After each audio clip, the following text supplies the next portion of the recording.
Sejam bem-vindas a este podcast, uma ação da Licenciatura de Ciências Sociais do IFPR Campus Paranaguá. Neste projeto, vamos trazer provocações, leituras e análises sobre diferentes obras, clássicas e contemporâneas, que tocam as ciências humanas.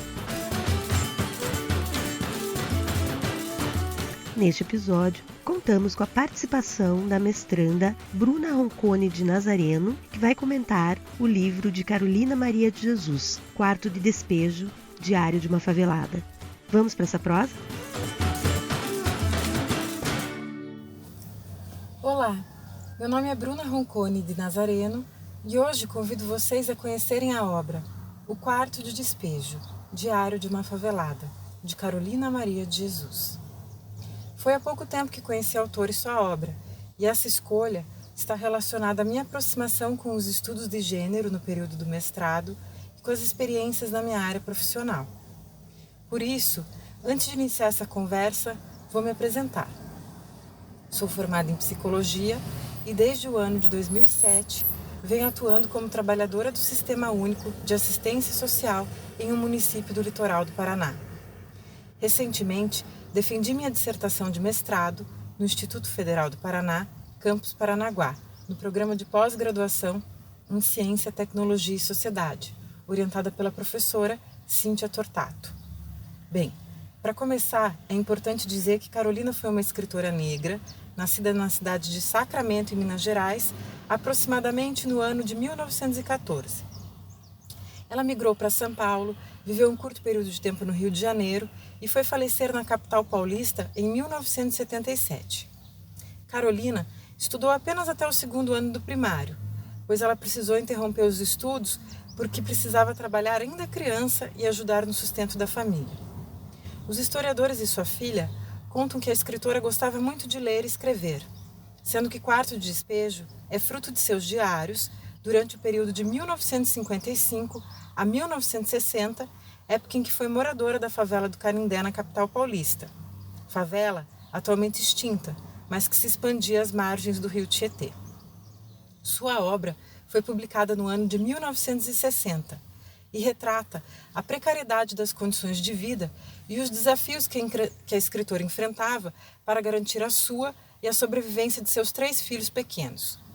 Nesse período, Carolina conciliava os cuidados com as crianças, a atividade de trabalho como catadora de papel e recicláveis, ao mesmo tempo que escrevia seus diários nos pedaços de papel e cadernos que encontrava. Sua obra permite o diálogo com diversas questões. Seus temas são riquíssimos. Vão desde o cotidiano na favela, a pouca privacidade, as relações travadas entre os moradores, permeadas por conflitos, afetos e desafetos. Aborda contextos de violência doméstica, da ausência de políticas públicas e seus acessos, discriminações decorrentes de gênero, classe e raça. A escritora apresenta uma visão crítica a respeito das desigualdades sociais, marcadas ainda nas distinções sobre os espaços da cidade, onde ela compara a cidade como um quarto de visitas, com seus lustres, cristais, tapetes de veludo e almofadas de cetim, e a favela como um quarto de despejo. Dentre as inúmeras possibilidades que a escritora nos provoca a pensar, trago alguns pedaços da obra que me tocaram. É horrível ver um filho comer e perguntar: tem mais? Essa palavra tem mais fica oscilando dentro do cérebro de uma mãe que olha as panelas e não tem mais. A escritora descreve o mal-estar físico ocasionado pela fome, as angústias vivenciadas para garantir a alimentação dos filhos, a precarização das condições de trabalho como catadora de papel. Ainda, a sua luta e os desafios cotidianos para conciliar os cuidados com as crianças, cenário em que a ausência paterna é expressiva, não só na sua vida, mas de outras moradoras da favela. Quando nasceu a Vera, eu fiquei sozinha aqui na favela. Eu fiquei na cama pensando nos filhos, com medo deles ir brincar nas margens do rio. Em outro momento, Carolina conta que quando sua filha estava doente, dificilmente poderia contar com o genitor da criança. E se a doença fosse piorar? Eu não posso contar com o pai dela. Ele não conhece a Vera, e nem a Vera conhece ele. Tudo na minha vida é fantástico. Pai não conhece filho, filho não conhece pai. O trabalho como catadora de papel, de onde busca o sustento da família, é uma atividade exaustiva, de longas caminhadas, dependente das condições atmosféricas e ainda dos alimentos que Carolina pode ou não comprar com o valor recebido pelos materiais coletados, assim como o sabão, o sapato para as crianças, entre outras necessidades básicas. A escritora reflete: continua chovendo e eu tenho só feijão e sal. A chuva está forte. Mesmo assim, mandei os filhos para a escola. Estou escrevendo até passar a chuva, para eu ir lá no Senhor Manuel vender os ferros. Com o dinheiro dos ferros, vou comprar arroz e linguiça. A escritora expressa seus sentimentos em relação à insegurança e o imprevisto do dia seguinte. De manhã, eu estou sempre nervosa, com medo de não arranjar dinheiro para comprar o que comer. Mas hoje é segunda-feira e tem muito papel na rua. Em alguns trechos, Carolina se refere ao suicídio como alternativa diante do sofrimento ocasionado pela fome. Busca na escrita sua expressão e nos revela como as questões subjetivas e individuais estão imersas nos contextos sociais e coletivos. Como é horrível levantar de manhã e não ter nada para comer. Pensei até em suicidar. Eu, suicidando-me, é por deficiência de alimentação no estômago. Eu, por infelicidade, eu amanheci com fome. Ao falar sobre o suicídio de um morador da favela, diz: coitado, suicidou-se porque cansou de sofrer com o custo da vida.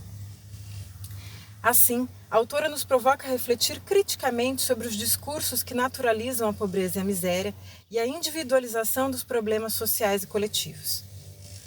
Estou começando a perder o interesse pela existência. Começo a revoltar, e a minha revolta é justa.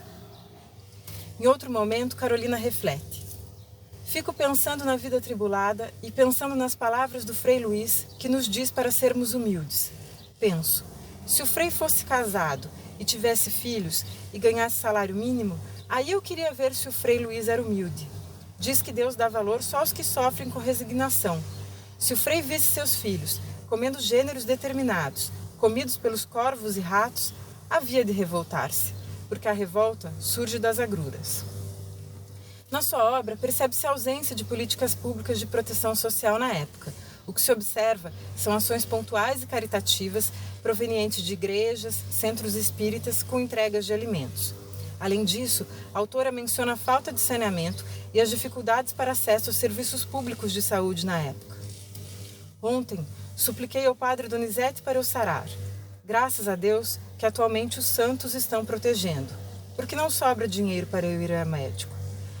A autora aborda também as orientações dos serviços de saúde, mas que por si só não resolvem os problemas vivenciados pela falta de moradia, água e saneamento.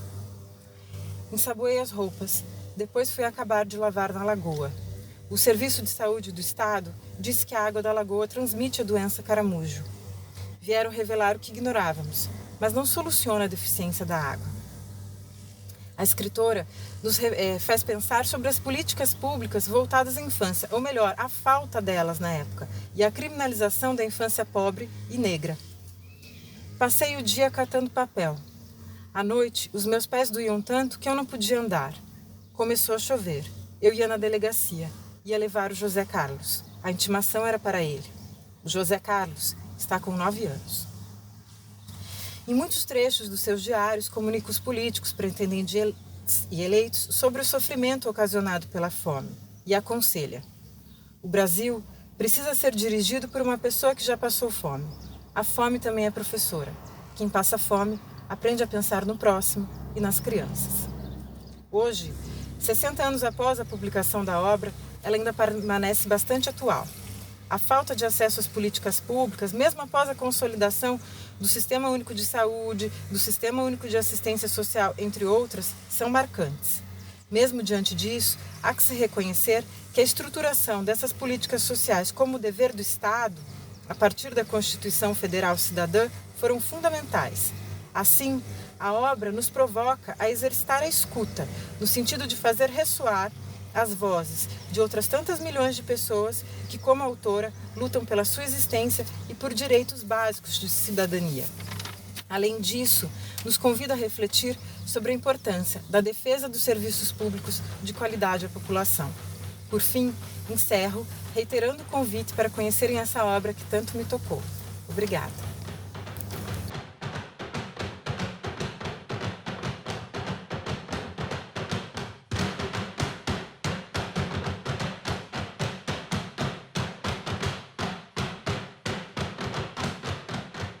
A partir dos trechos da obra resenhada, O Quarto de Despejo, onde são narradas as angústias desta mulher, convidamos a todas e a todos a refletirem sobre a importância da defesa das políticas sociais e públicas no nosso país e também suas interseccionalidades com classe, raça e gênero.